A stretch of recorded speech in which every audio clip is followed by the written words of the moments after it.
CBS 13 has learned the state is terminating its $1.7 billion no-bid contract with PerkinElmer, the private company running the taxpayer-funded lab.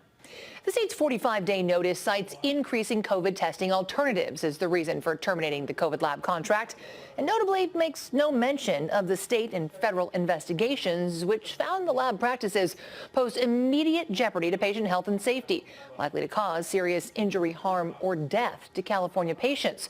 Findings the state hid from those patients and taxpayers as the investigations continued for nearly a year. They're jeopardizing people's lives. Unlicensed lab techs asleep while processing COVID samples, test swabs found in lab restrooms, incidents of contamination, wrong results, and tens of thousands of inconclusive COVID tests.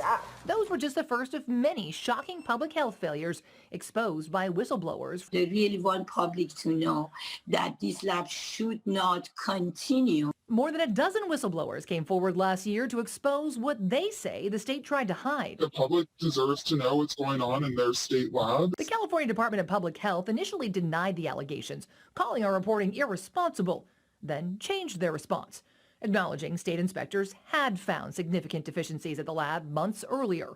They promised to make their investigation public, then refused to release it for 8 more months as problems continue. Our positivity rate has increased over 1,000% with the state lab. In the meantime, schools struggled with false positive COVID results from the state lab, keeping healthy kids quarantined for weeks, further impacting mental health. This COVID just keeps taking stuff away from us, you know? Then we uncovered evidence of lab contamination, and the ripple effect widened, impacting travel and more. People couldn't work. Still, in May, the state continued implying the problems were exaggerated. Some of them were wildly overstated. We now know 1 week before that interview, federal inspectors issued yet another notice of lab deficiencies. I have all the confidence that those issues have been resolved, and some of them were a bit, with respect, overstated. 3 days after that press conference, state inspectors sent this notice clarifying the lab was still not in compliance and the evidence of correction was not acceptable. Problems and investigations would continue for 6 more months while patients remained in the dark, and the state quietly renewed PerkinElmer's $1.7 billion contract, even though the lab failed to fulfill many requirements. And when the state finally did release those lab inspection records, they buried the link to those records at the bottom of a 10-page press release, which said the lab deficiencies had been resolved and claimed they'd had no impact on the integrity of the test. That would be impossible. You just can't make a statement like that. It makes no sense. This was not just oops, we made a minor mistake that didn't harm any patients. Many in the laboratory community were shocked the state had allowed the lab to continue processing patient samples while failing to correct deficiencies without revealing the risk to patients. Not how laboratories are supposed to operate in the United States.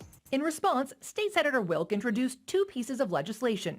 One protects whistleblowers who work for government contractors like PerkinElmer, which was given a $1.7 billion no-bid contract and then sued the whistleblowers who reported wrongdoing. The other is a constitutional amendment requiring approval from the legislature before the state can renew a future no-bid contract. As much as people complain about the media has a purpose to be a watchdog on the government when they won't be a watchdog on themselves. Bruh.